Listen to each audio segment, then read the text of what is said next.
আজকে করবো ঝিঙে বাটা। ঝিঙে বাটা করবার জন্য আমি এখানে দুটো ঝিঙে নিয়ে নিয়েছি। প্রথমে আমি ঝিঙা দুটোর সামনের বোটাটা ফেলে দেব। এবার ঝিঙাটার গায়ের মোটা শিরগুলো আমি তুলে নিচ্ছি।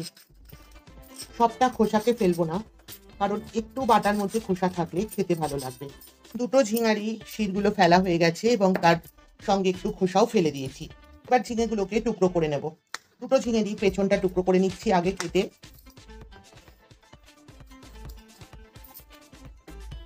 এইভাবে মাছ বরাবর টুকরো করে নিয়ে মাছ বরাবর কেটে নিলাম।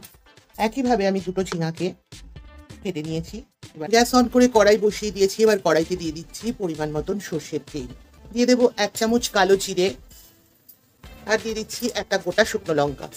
ফোড়নটা একটু হতেই এর মধ্যে আমি দিয়ে দেবো 10 কোয়া রসুন, দিয়ে দিচ্ছি 4টে কাঁচা লঙ্কা। এবার এর মধ্যে টুকরো করে রাখা ঝিঙাটা দিয়ে দিচ্ছি, আর এর মধ্যেই আমি দিয়ে দেবো লবণ, হলুদ। দিয়ে দিচ্ছি পরিমাণ মতন লবণ, আপনারা আপনাদের স্বাদ অনুযায়ী লবণ ব্যবহার করবেন। দিয়ে দিচ্ছি 1 চামচের 4 ভাগের 1 ভাগ হলুদের গুঁড়ো, দিচ্ছি ছোট চামচের 1 চামচ শুকনো লঙ্কার গুঁড়ো। এবার সবকিছু ভালো করে একসাথে একটু কিছুক্ষণ সময় ধরে নাড়াচাড়া করে নেব।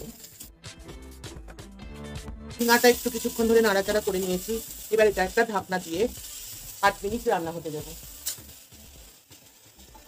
বন্ধুরা, ফিরে এলাম। ঝিঙাটা দেখুন বেশ কিছুটা মজে গেছে। এ পর্যায়ে আমি গ্যাসটা অফ করে ঢাকনা দেওয়া অবস্থায় রেখে দেবো বেশ কিছুক্ষণ, এটা ঠান্ডা হওয়া পর্যন্ত। তারপরে আমি ফিরে আসছি। বন্ধুরা, এবার এটা ঠান্ডা হয়ে গেছে। এবার আমি একটা মিক্সিং বোলের মধ্যে এটা নিয়ে নিচ্ছি।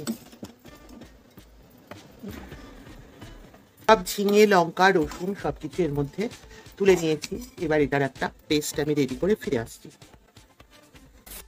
ঝিঙার পেস্টটা রেডি হয়ে গেছে। এবার রান্নার দ্বিতীয় পর্যায়ে যাচ্ছি। গ্যাস অন করে কড়াইটা বসিয়ে দিয়েছি। ওই কড়াইয়ের মধ্যেই আমি রান্নাটা করছি। তাতে দিয়ে দিচ্ছি সর্ষের তেল। তেলটা গরম হয়ে গেছে। এবার আমি বেটে রাখা এই ঝিঙাটা এর মধ্যে দিয়ে দিচ্ছি। এবার এটা আমি বেশ কিছুক্ষণ সময় ধরে নাড়তে থাকবো, যতক্ষণ না এটা জলটা পুরো টেনে যাচ্ছে। সামান্য একটু চিনি দিয়ে দেব। দেখুন বন্ধুরা, একদম জলটা টেনে গেছে। এবার আমি গ্যাসটা অফ করে দিয়ে একটা প্লেটের মধ্যে এটা পরিবেশন করে নেব। রেডি হয়ে গেল আমার ঝিঙে বাটা। এটা গরম গরম ভাতের সাথে খেতে দুর্দান্ত লাগে। আপনারা বাড়িতে একবার হলে এভাবে ট্রাই করবেন। আশা করছি আপনাদের ভালোই লাগবে।